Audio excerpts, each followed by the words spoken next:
I don't know about you, Tanya, but I was raised in an environment where people could say they loved you and then do things that felt contrary to love. And Right. if you're a child, especially, it's very confusing. Someone says something mean spirited, or they do something that feels mean and not right, but they're also saying, I love you.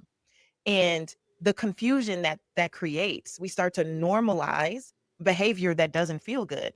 So if you have practice of doing that from the time you're 4, 5, 10, 15, 17, it's very similar when you get in a relationship with someone who is very affectionate in their own way, and they're buying the things and they're doing the things, but you don't feel love. It's not an undercurrent all throughout the space. And people will say, well, I mean, as long as they come home and as long as they do that, you Mhm. deserve to feel loved. I remember a pastor back in the day, Bishop Omer, and it was Faithful Central Bible Church is what I where I attended when I was in college. And I remember him saying one day, people should treat you how you want to be treated, not how they feel like treating you. And I think we learn to not honor how we want to be treated, how we Right. want to feel.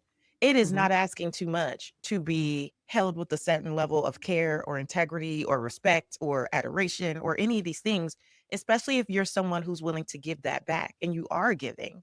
So people only want to acknowledge physical abuse. They don't acknowledge emotional abuse, verbal abuse, mental abuse. They don't financial abuse. They don't acknowledge anything else. And Mhm. I've even seen scenarios where women have been encouraged to stay in physically abusive relationships. And they've been told to just pray about it, fast more, read their Bible more, go to the prayer groups, do all this stuff. And there's never any onus put on the other person.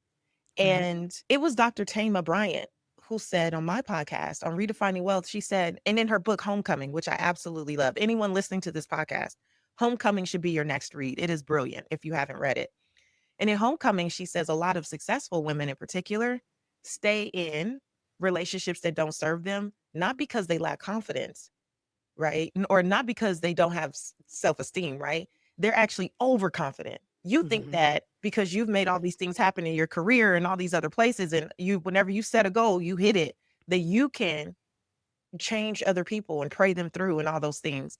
And baby, when I read that in that book, I said, "Oh, I have been released." I'm I'm telling you. trying to take what I've done in all these other places and spaces of my life and will something into happening that I don't have full control over. The only thing I have control over is what I allow from Mm. myself, and that was that.